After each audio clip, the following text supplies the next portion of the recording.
Beloved seekers, fellow travelers on the path, especially you, the gentle, strong women who have nurtured worlds, and you, the wise souls whose years have granted you the perspective of eternity, I welcome you into this sanctuary of the heart, this inner chamber where the noise of the world falls away and we listen together for the still, small voice.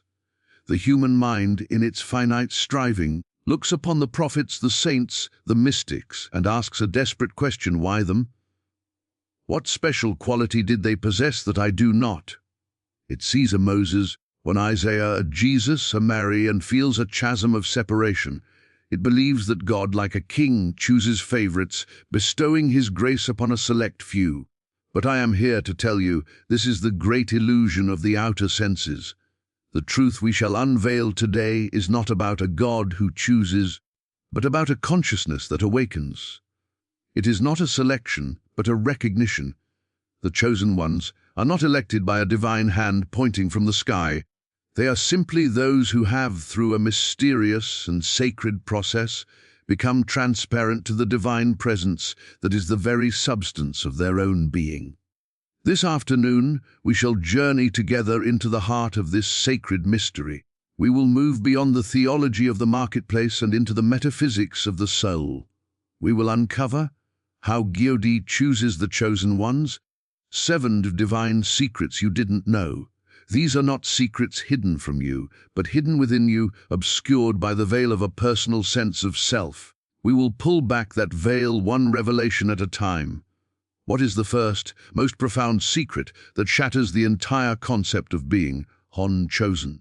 And what are the 6 other spiritual laws that govern this divine awakening, principles that can align your own consciousness with the infinite flow of grace? The answer to this is the key that unlocks your own spiritual destiny. To ensure you receive each of these 7 profound revelations, I urge you to subscribe to this channel and click the bell icon. If this message resonates with the truth of your being, please like this video. And if you are ready to step onto this path, to declare your own willingness for this inner awakening, comment below with the symbolic number 111, affirming your readiness to discover the 7 divine secrets that will forever change your understanding of your relationship with God. Let us now, in the silence of our oneness, prepare to receive, of course. Here is the expansion of your first keynote, continuing seamlessly from the introduction. Sexits, and so we come to the first and greatest of these divine secrets, the foundation upon which all the others rest, the truth that shatters the illusion forever. God's choice is an awakening, not a selection. The mind of man, beloved, has painted a picture of a celestial throne room where the Almighty, like a wary monarch, reviews the files of humanity, pointing a finger at this one for blessing and that one for obscurity. This is the grand and tragic misunderstanding of the ages. It is a projection of our own human limitations onto the infinite, a creation of a God in our own image, who loves and rejects as we do.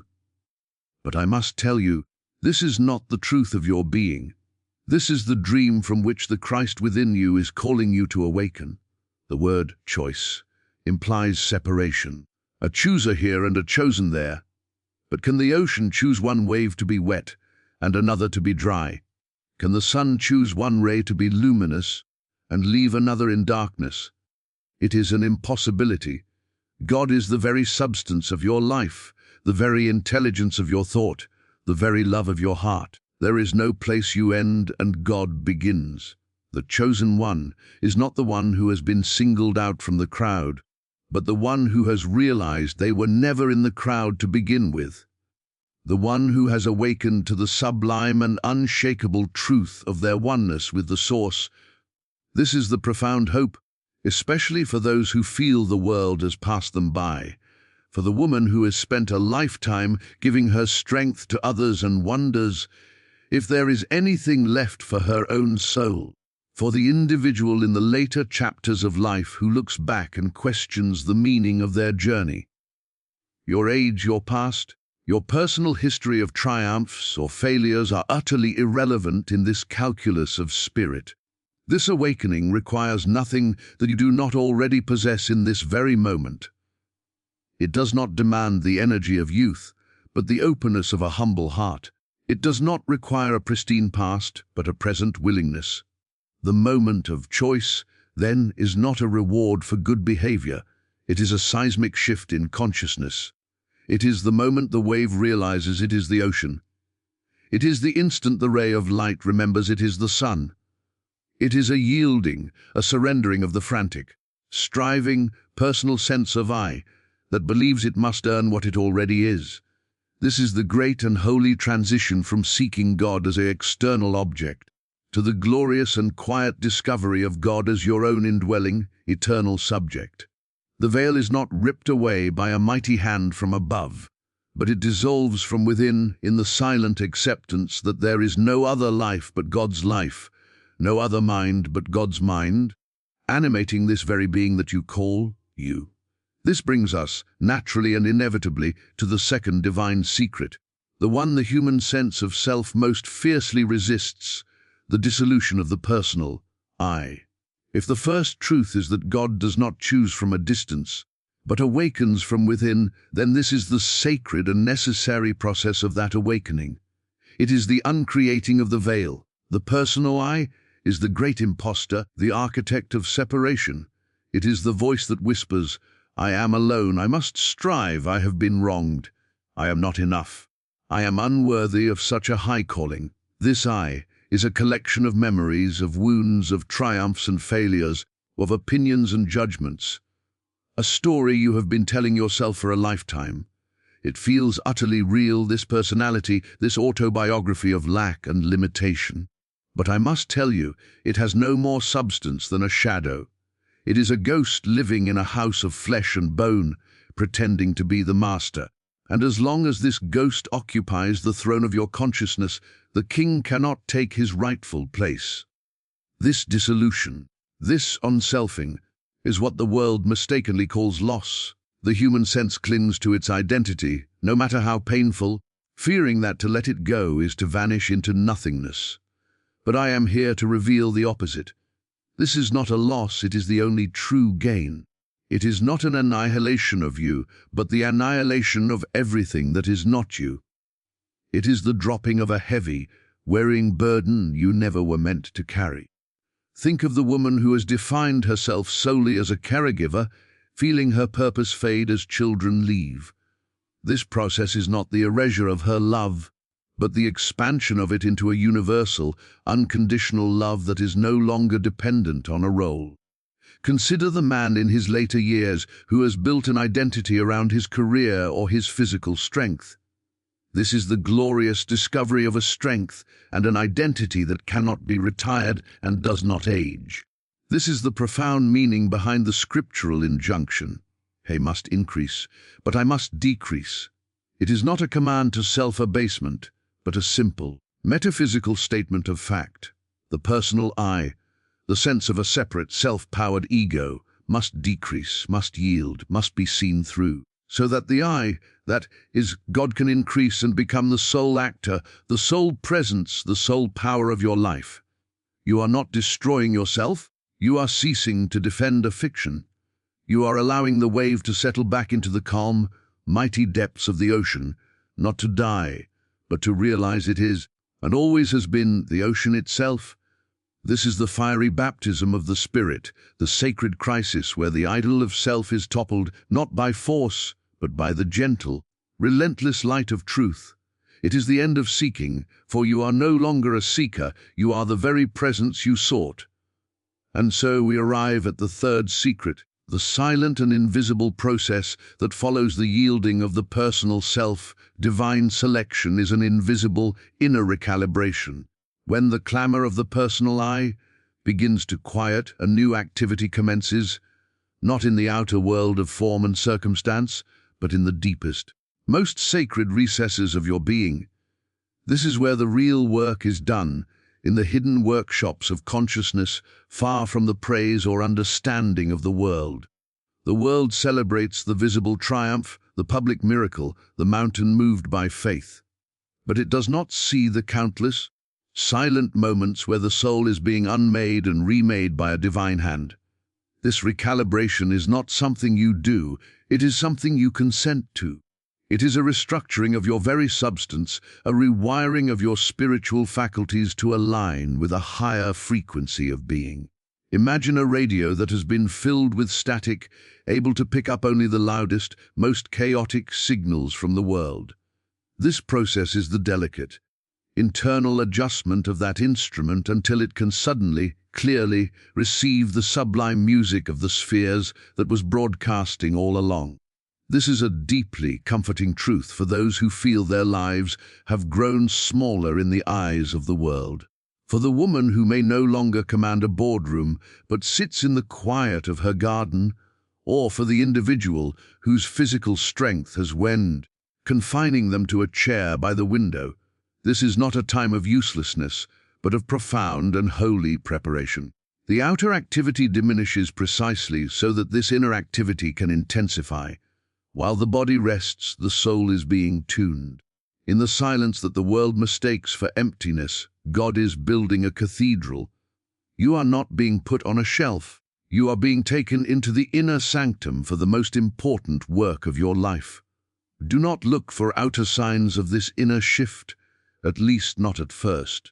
Do not seek a voice from the clouds or a sudden flash of light, though these may come. More likely, you will notice a subtle deepening. A problem that would have once triggered a storm of anxiety now meets with a strange, quiet peace. A memory that carried a sharp sting now feels smooth, like a stone worn by the ocean. An old desire for recognition simply loses its flavor, like a meal that no longer satisfies. This is the evidence. This is the silent, recalibrating power of grace, adjusting your inner compass so imperceptibly that you one day simply realize you are facing true north, and you have no memory of turning.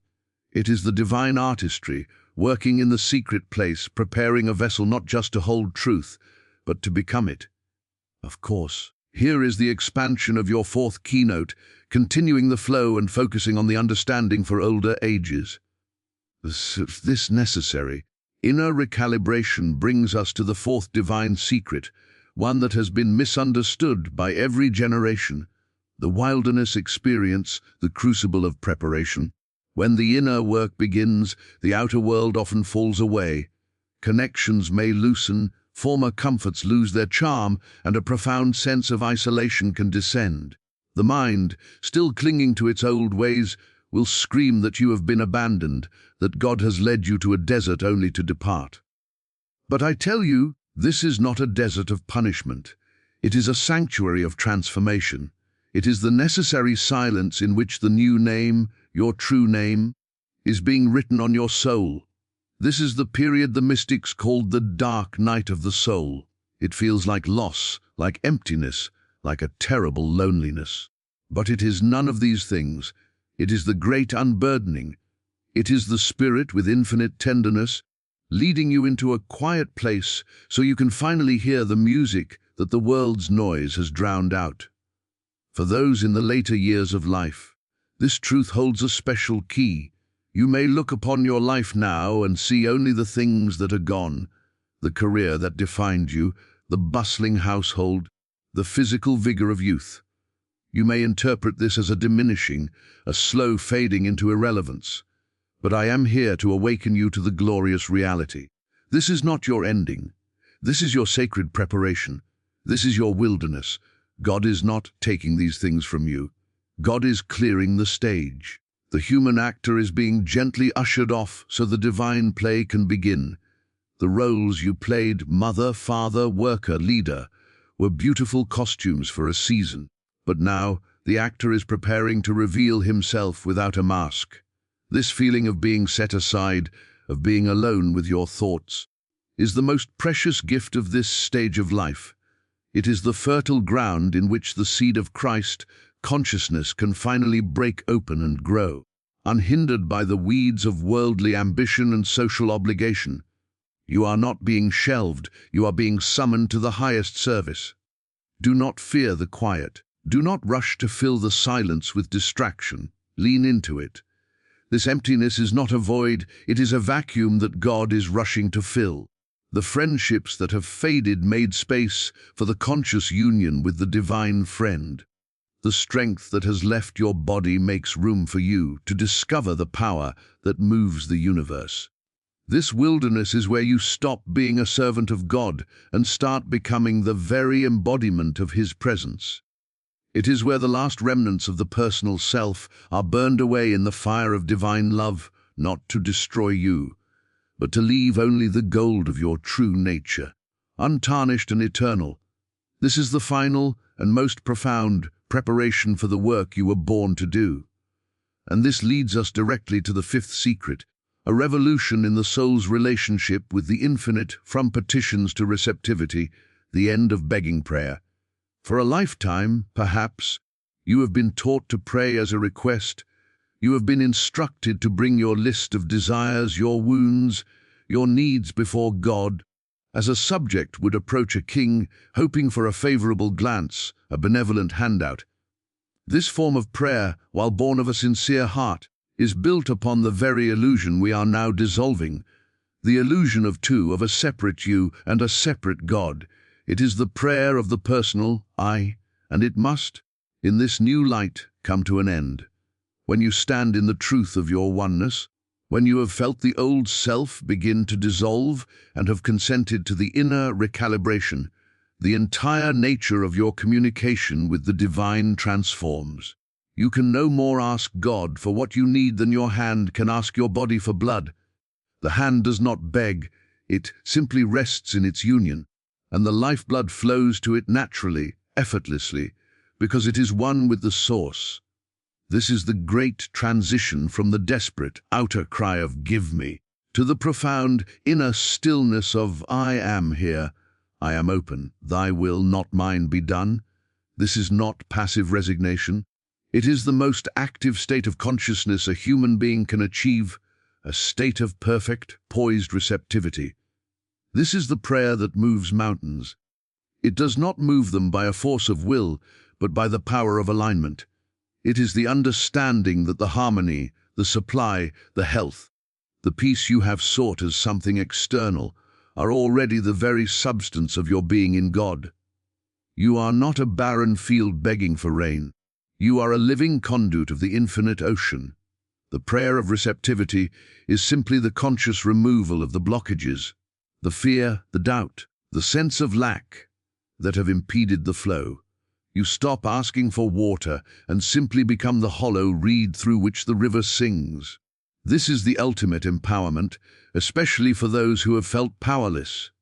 It means your well-being is no longer dependent on the whims of circumstance, the approval of others, or the strength of your own begging. It is dependent only on your conscious union, your willingness to be a transparency for the divine. Your prayer life ceases to be a series of requests and becomes a continuous inner posture of listening, of yielding, of grateful acceptance. You are not seeking an answer, you are abiding in the answer. You are not waiting for a savior, you are abiding in the saving grace that has always been your very life. This is the end of separation and the beginning of an unshakable communion. And this brings us to the final, glorious secret, the truth that crowns our journey and reveals its ultimate purpose. You are not seeking God, God is unfolding as you. Every step you have taken, every moment of longing, every silent prayer in the darkness, was never your own lonely search. It was the stirring of the divine within you. It was the tide of the ocean feeling its own pull in the wave. The hunger in your heart was not your emptiness, but God's own fullness, pressing against the walls of your limited understanding, yearning to express more of its infinite being. This is the end of the great spiritual struggle. This is the final laying down of a burden you were never meant to carry, the burden of finding a God who was hiding. He is not hidden. He is the very awareness with which you seek Him. He is the love with which you reach for Him. He is the very life that animates your quest. The separate, seeking self was the only barrier, and as its illusion dissolves, what remains is the breathtaking realization that the seeker and the sought are one. The journey was always a homecoming. Look back upon your life now, not with the eyes of regret, but with the eyes of the soul. See how every wilderness, every heart-hatch, every moment of joy and every season of silence was a divine choreography, perfectly orchestrated to bring you to this moment of awakening. You were not being tested, you were being prepared. You were not being punished, you were being polished. Every experience, without a single exception, was a loving hand carving away the stone to reveal the masterpiece within. And so, beloved, hear this, and let it settle into the very marrow of your bones. You are chosen, not because you were better or wiser or more pious than another. You are chosen because you are His. You are chosen because you could not be chosen. The sun does not choose which flowers to warm, it simply shines, and the flowers open. God does not choose which souls to love, He is love itself, and you in your true nature are its very expression. Your awakening was His promise from the beginning of time. Your journey home was His most sacred purpose. Rest now, rest from the striving, rest from the seeking, and know with a certainty that surpasses all understanding that you are and always have been the beloved of the beloved, the fender in the finding, the miracle itself, fully known, fully seen, and utterly, completely, and eternally home.